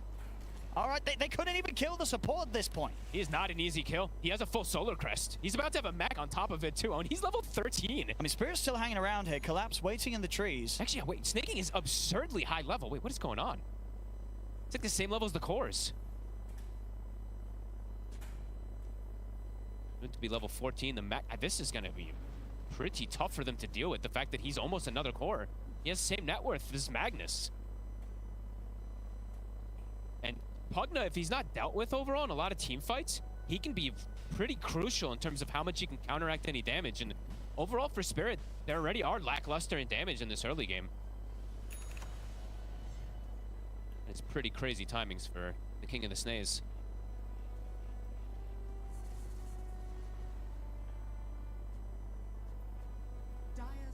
Ready to enter into Spirit's jungle again. 20-5. We haven't even seen a Soulbind combo, right? It's got level 2 Soulbind now. There are some cool combos that they can do in this game, Owen. Oh, he wants this Helm of the Dominator creep dead. He'll get it. They're going to start the Roche. You can't go there. Absolutely not. Unless they wanted to go for some crazy YOLO play with the RP. Way too risky at this point when you're this behind. They do have the BKB on Laurel. Maybe if he had it a couple seconds ago. They've hit the scan now. Indeed, any decision to get over here probably isn't going to come soon enough. They are going to smoke up. If it was just a little bit sooner, perhaps. Falcons, they'll have this secured. Skeeter grabs the Aegis. They're going to look for the fight. It looks like there's a bit of a read here, though. Again, Falcons. This is scary for Spirit. Just jump straight into Collapse. He'll drop the RP on towards him. Requiem as well. They'll blow up Amar. But Marine's in with the epic burst strike. Catches it onto the two. The Skeeter's ready to step forward. They'll kill off through. The damage from Skeeter tearing through Miposhka as Collapse gets finished off by Marine. I swear he knew it. They were pinging it. I'm pretty sure Amar knew that they were there. That was a bait play. He jumps in, loses his life, but he forces RP, Requiem, all these different spells. It lets his team just come in and clean up. That's a couple times now I've seen them have a sacrificial lamb on the side of Falcons to just ensure the team fight win. Because I think it was Amar that was the one pinging. It was either him or Crit were pinging in the mid lane that they were there. I don't know if they saw something on the creeps or what it was, but they were 100% aware of that move. Skeeter now with a full hurricane pike. Anky. That HP. Even in that last sort of instance, we saw how it did pretty much take everything to take down Amar. Of course, that was in a situation where they were able to stop him from getting the BKB off. If he gets the BKB off next time, that combo's not killing him. And look what Amar has queued up. This is not one of those where he's, this is not one of those where, like, I'm super sad that I'm queuing up the Midas. This is the, I'm super happy queuing up the Midas. But I don't think he's actually going to buy it. He's not going to buy it, no. No, he's just memeing. But it's a meme one. He's just, it's the case of what it is. Oh. To be so careful stepping up. That's the tier 2 taken away. Such fast pacing. 23 kills, 24 minutes. If you told me this was Falcons, I mean, Spirit are looking for a potential jump. Collapse. Skater. Not going to get the skewer back. 20 seconds or so still until the RP's back up for collapse.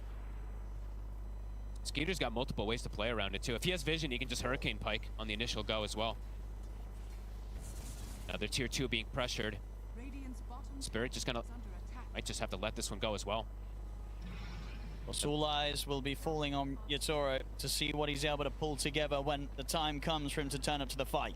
The For the most part, he's been avoiding all the action. 0, 1, and 3, just focused on getting those timings. He's very close to well, yeah, but he's almost about has the butter. Yeah, a little bit away still from the butterfly. Falcons, they'll keep the kills coming in. One of my extra worries, of course, for Spirit in this game, though, is the butterfly timing is a really good one for the Morphling, but this one, he kind of needs the butterfly and the BKB, Owen. There's too many things that he has to deal with. So many, yeah, kind of too many stuns, silences, a decrep from a Pugna can just stop everything as well, too. So he needs the next 2 pretty badly in this game.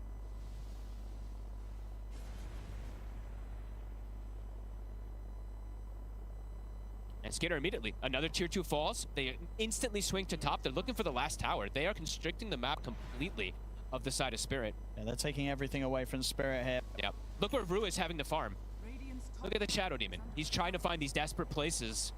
You know, the safest place is usually the most dangerous place at times. He does finish up his Blink Dagger, so can at least get closer to potentially go for some saves. But yeah, this tier 2 going down. And at the moment, actually, Crit, I think I like this even better if he can get it early. He has a Hex queued up. Why are you going to get an Axe if you can just control Just him? hex him and kill him. Yeah, you don't need a Morphling who's not that strong. You just kill him. Here comes that push. And it also left on the Aegis for Skeeter. This is where Collapse can shine, so eyes on these skewers. It's got to be huge stuff for him. Wants to try and give Spirit a chance of holding on here on the road to the International. The thing is, too, he has to be a little careful because there are these Blink follow-ups. If he goes for a Blink Skewer RP, there's a crit with the Blink on the Grimstroke and then a Blink Epicenter, too. So it's not the easiest, per se, even if they do get the Skewers, in killing some of these heroes because there's the follow-up that's there from Falcons. Tower's gone. Radiant's top tower has fallen. They'll play careful after they get that tower. Extra influx of gold. Collapse. We'll have the BKB ready in a moment. Certainly needs it. Can't afford to blink in and get tripped up by a Burrow Strike, Boundless Strike. There's too many. Yeah, too many different spells that could just instantly trip him up. And as we've seen so far, Falcons very on point with reading the plays so far in this game. Scotty is soon finished up for Amar too. Another pretty incredible item when you're playing versus the Morphling at this type of advantage too. He's going to have it very soon. I don't know how Yatoro's going to take these fights.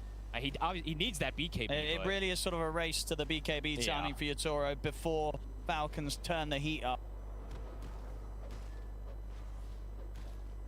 They might have to smoke, though, to try to get outside, because all the lanes pushed in like this means there's just nowhere really for Yatoro to farm. And look at how Falcons has blanketed the vision, right? A ward placed in every single one of the lanes to watch if any movements come outside. So they'll see anything if it's not just a smoke movement out.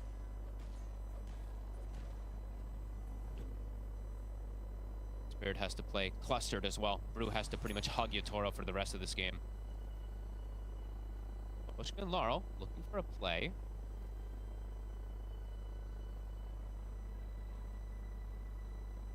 The easiest one to do.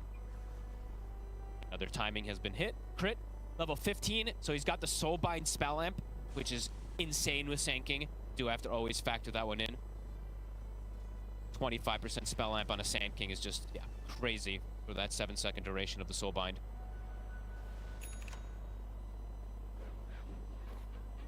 Picking up a gem next. The gold lead just continues to grow, Owen. And the items they're picking up, the anti-morphling items we call them, right? So Eye of Scotty finished up for the Monkey King. Shiva's is queued up on the Sand King. He even gets a pollen bag, right? I think I saw there on the Monkey King too, right? So this also reduces health restoration as well too. So all these little things, a morphling trying to stack up versus it. Preparation is absolutely there.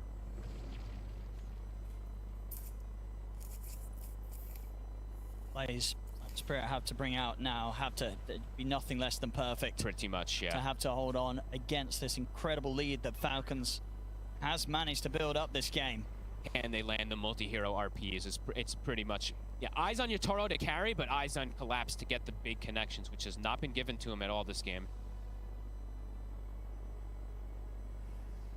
And I guess the question is, for Falcons, are we going to see them keep the pressure on, or is it going to fall the same way as many of the other games where they're like, well, we've got a lead now, let's wait, make that lead a little bigger in the next 30 minutes of gameplay, and then we'll end. I think they look for the Roche push. They have all the BKBs. I think once they get Aegis, they can go for ending. You think they, like this game, Falcons feel that they have that much of an advantage that they won't be feeling the necessity to play it super safe and hold back before going high ground? I think I think they're ready to fight. They're ready to go. Okay, yeah, let's have a look. I think they're pretty much ready to fight at any time. But going high ground, they might wait for an Aegis. The Pushka should be able to find him. Amar, get in. Everyone else to Spirit will run. Maureen does immediately jump up to the high ground to see if he finds anyone else hanging around, but the rest of Spirit are already out of there. Oh, he's expecting that next hero. Level 20's been hit now. Skitter. Big damage talent now picked up for him. Toro. How's his BKB? Just about 1,400 gold short. That's the condition that Spirit needs, just his BKB in particular. It's not going to be the end-all, win-all condition, but it's a really good one to at least give them a shot here. Immortal. They were maybe thinking about playing for the Tormentor, but they cannot do that. No. When Falcons are as close as they are. Falcons does this one's just as free as last time, same exact way that they did it before.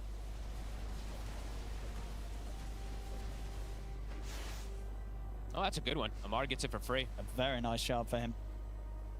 Having quite the game here on the offlane Monkey King, as you say, getting to play what we know he loves to, this sort of carry-focused offlane. It's going fantastically for him so far. He might actually go for this refresher next item. He's got the mana pool for it. He's got the items already. That kind of makes it very effective. It's true, I don't mind it. Yeah, get up there, BKB, Wukong's command. You're able to hit the building, refresh, do it again. Take the racks. They're going to be able to push for Mega Creeps pretty early this game, Falcons, if this continues. Absolutely. How long on that Roche? It's a quick spawn. About 10 seconds, not even, 5 seconds. It's about to come up. Surely we'll have to try and tackle this. I mean, maybe not. I guess the call is going to be coming from Yatoro. Whenever it's sort of the decision is made for them to fight, Spirit as a team will be looking towards Yatoro's guidance on that. The question is, like, do they even attempt to contest a Roche, or is it just, guys, we've got Skewer on high ground. We're playing for high ground. That might be the case. I think it might be. Yeah, it's all going to come down to this big high ground defense from Spirit. That's going to have to be one of the bigger ones we've seen from them. With this much of a deficit against this 20k advantage that Falcons have built up. How close is the Shivas? Maureen is very close to having it. Laurel showed. Maureen is instantly looking for him. Oh, Laurel. He plays well at this one. Might have to BKB TP. He will. He'll play it safe. BKB TP to get out of that. Did he see it? I didn't see if Maureen actually saw it there for a second. They may have not seen the BKB usage. Either way, though, Aegis is claimed. They've got the banner now. This could be their time to push. They might spend some of the gold before they do it, but this is likely the time that they're going to look to force as much as possible. I mean, yeah, Skeeter's got so much money to play with. 4k gold in the bank.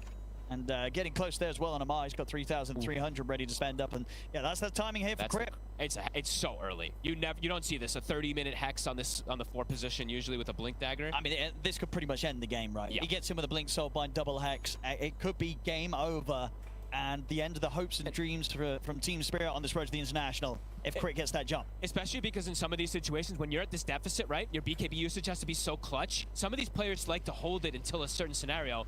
He could just get hexed and die, right? So we'll have to keep tabs if he does get that on Yatoro. Risky play from Spirit, smoking up out on the map into this Aegis of Falcons.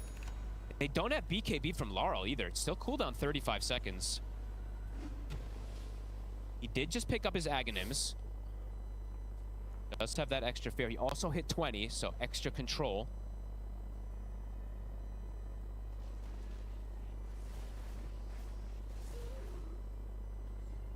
Let's see how Falcons wants to approach the high ground push. 5,400 gold on Skeeter.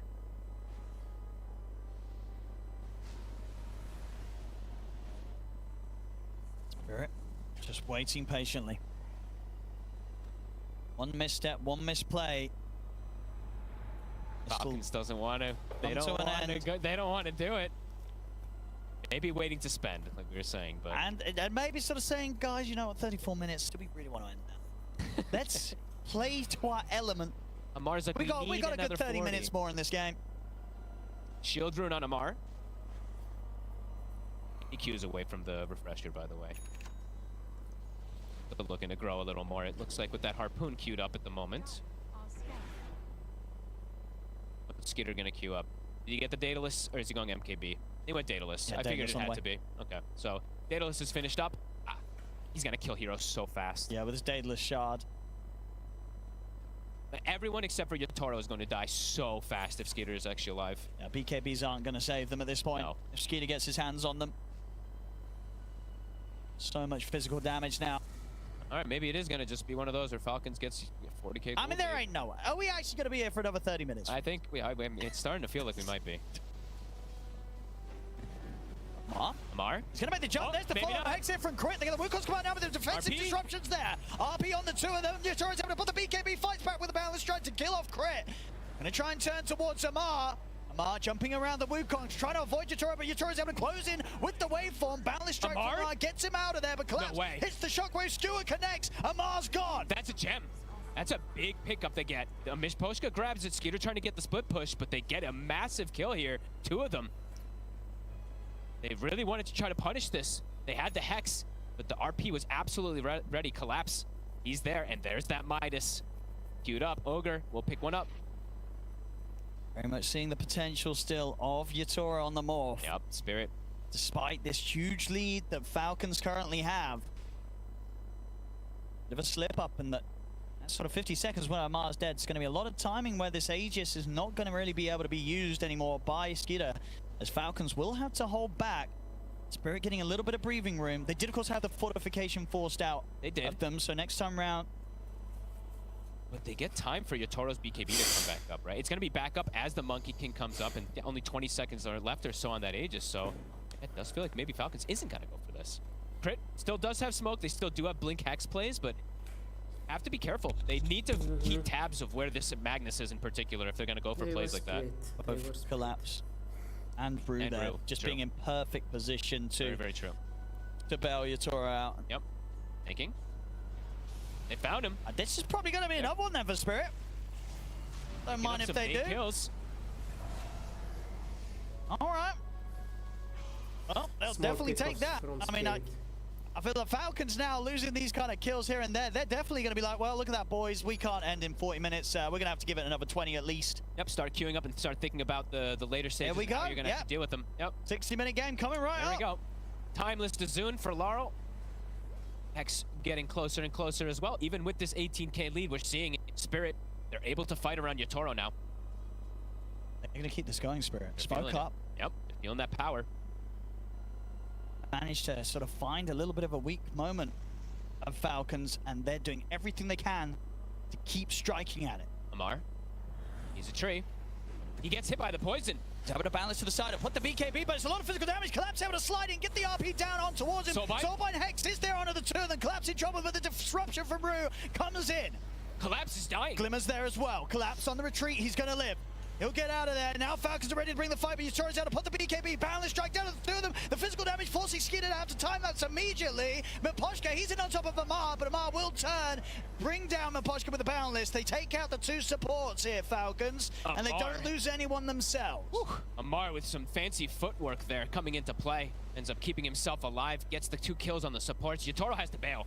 He knows he cannot die in that scenario. He's far too important. And Collapse living on a minuscule bit of health there at the end. Clutch plays and saves. Coming in pretty much mainly from Rue again with the glimmers and the disruptions. Takes so much damage. Honestly, Amar is doing a crazy amount of damage himself too. He drops to 10% in seconds on that Magnus. And now an RP was used outside the base. So 60 seconds. Does Falcons want to try something with that? Again, still very difficult to go toward that high ground. And they did not recover their gem, right? No. Collapse is the one who had it, so Snaking, he actually purchases a new one, I believe, for his team. Very close to having his Hex online. More creeps, and that will be there, so a bit more of a chance for him to make that jump. They're starting to get, I mean, they're getting into positions to be able to take these head-on fights. Going. Yeah. This is a team that is absolutely not afraid to get aggressive and active, making these plays despite being as far behind on the gold as they are. They know that their best efforts is to try and catch Falcons by surprise rather than just sit back inside that base. Both teams having to be careful how they group up. The AoE damage, the AoE control from both sides is pretty ridiculous.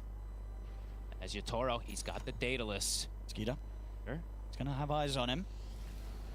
Try and turn a Sanders ground here. Linkers is going to be popped to Mark. Collapse. The trees getting the vision. Look at the Boundless strike on towards them. Collapse trying to skewer him off the trees, but he's already off himself. He's going to put the BKB. Drop down the Windows Command. They've got the control on towards Yatoro, but Yatoro's able to turn the bike. He can use the Boundless strike against him and get out of the waveform. RP is whiffed, but Yatoro's able to back out of the fight for now. Marine closes in with the upset of Burrow strike over towards Rue. He's in on top of Yatoro. Miposhka will fall. Yatoro's got waveform up in a second. He'll get it off. He'll go for the TP out. Yatoro. He's caught. He's caught. Marine again finding the connection with the stun. Snaking. I think I actually didn't see what canceled the blink. I think it was Snaking, right? I'm not sure what canceled that blink from him, but something did. And overall, I mean, Snaking kind of solo killed the Shadow Fiend. My goodness. Amar also, the scouting he was able to do in that fight. He jumped over the Magnus's head, jumped off the tree as the skewer was coming on. He was able to dodge that. That was some next level stuff coming in from Falcons. And now, a decisive fight. They'll definitely come in with a push. There's a full minute here without Yatoro. Falcons ready to get back on track. Doing the damage here to the base, taking this top set potentially. The fortification will come out. But 50 seconds without Yatoro, without Lal here for Spirit. That is it's insane damage that Snaking actually did to Laurel. Now that I'm looking all of it, pretty much all of him. Falcons, how much do they want to push for here? Still 30 seconds to stick around. They might be able to get it all. There's a glyph available. These are seeing they're just crazy damage, and he They was coming can up take, they can. Pugner on that last fight. It was like life drain plus Pugner. Yeah, insane. Falcons. Mega creeps are going to be theirs. They'll pop the glyph. 15 seconds, Amar's going to want to stick around and finish off the job here with Skeeter. They're not going anywhere quite yet. Falcons, they'll claim the mega creeps. Now they'll back off as the respawns come in. Spirit, we saw them last game hold on for quite a while, but still obviously to that inevitable loss in game 1 against the mega creeps. Let's see how long they can hold on this time. Much earlier this time. Mega creeps at 40 minutes is much different than mega creeps at the 50-something minute mark. These heroes cannot really deal with them at this point in the game. And it's just going to be continuous momentum now too that shoves onto that side. Also, you know, not good economy that you get from those creeps. And Falcons, they can go anywhere they want. So Roche, there's for the picking. Skeeter can go for the MKB if he wants. Aghanims now online for Collapse. Historically, him and the Horn Tossers have been quite something. The Internationals, will it be enough? It has double soulbind, double hex now also. Falcons having a pretty close to perfect game 2 here against Spirit. Very little mistakes that we've seen from them so far. And just so far, just the reading of the plays, right? Somebody sacrifices themselves, but the sacrifices for the most part have been absolutely worth it.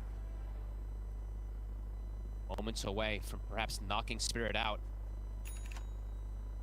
Will they do it before the 60 minutes? it's looking. It is We're looking getting up there. We're getting up there. I mean, now they are hitting pretty critical mass at very early. Refresher is done for Amar. They already have max slots on Skeeter, almost max on Malrine as well. This is really early to have all max items, 43 minutes. And they have this Aegis, so they could look to just shove it in and find that fight. Radiant are scanning. Setting up on top. Toro. Oh. Oh. He's got it. Yeah, crit. He is here. Yeah, Yatoro's just got to run. Just let Rue die. Dora's out safely. Rue, not so much. Okay, yeah, he's got. Make him work for it a little bit. Courier snaking it. They get the snipe on it. It's a Reaver. They will. That is, I believe, the Satanic finish, That right? would have been the full Satanic. Oh, man, that's 3 minutes without it And finished. he spent up for that Reaver, forfeiting buyback gold. Ooh. He needs, I mean, at this point, he has to go all in, right? Sure. In this type of game, he has to have every item possible. The risk doesn't pay off. He doesn't manage to make that delivery. No, 3 minutes. That's going to be a long 3 minutes. They're going to smoke it. They're going to look to end this game. Arcane Rune bottom. Amar, pick that one up if you'd like to. Level 25 as well, too. So that massive Wukong. Good luck fighting inside of it. Falcons, they really have made this game, too, look pretty easy. Spirit, their hope now is pretty much bringing them in the fountain, it feels like. Collapse, he's got to make it happen. It has to be something crazy from him. Falcons there, a very careful, meticulous team. They don't normally make those mistakes that end up in, putting them in positions where they can be in a fountain. Here comes the push. And there's the Hex. Straight away, they get the catch on towards Collapse. They're trying to bail them out with the Glimmer. He'll be able to get the BKB off. Turns towards Marine. Gets the RP off onto the Sand King. That's Marine dead. Buyback comes out from Maboshka. Amar lays down the Wukongs, and they turn towards Yatoro. But Yatoro, into the Sand King, hides in the Sandstorm. Tier 4s are being focused now. They have another Wukongs as well. And they have no Collapse for 80 seconds. He's 900 gold or so short at the buyback. Spirit, can they hold on with the 4 of them? Malrine's here. He bought back. Falcons are so close here to pushing Spirit out of the competition. Jump forward in, but straight away the Hex catches him. He went for the blinker, but the Hex gets him immediately. He'll come in with the buyback. Yatoro is going to try and jump the backlines, but he's clipped by the silence of the Phantom's Embrace. He'll put the magic try to but the Hex is back up. He's out of the game for good. As game is over, GG is called. Falcons knock Team Spirit out of the road to the International, and Falcons will move on. Very decisively in this game, too. I think that was the best early game I've seen from Falcons this entire tournament. Yeah, this was absolutely textbook stuff across the board from Team Falcons. Textbook? I can't say that. But it was a good game from Falcon. Thank you for watching. See you tomorrow. تلاقوا غدوة.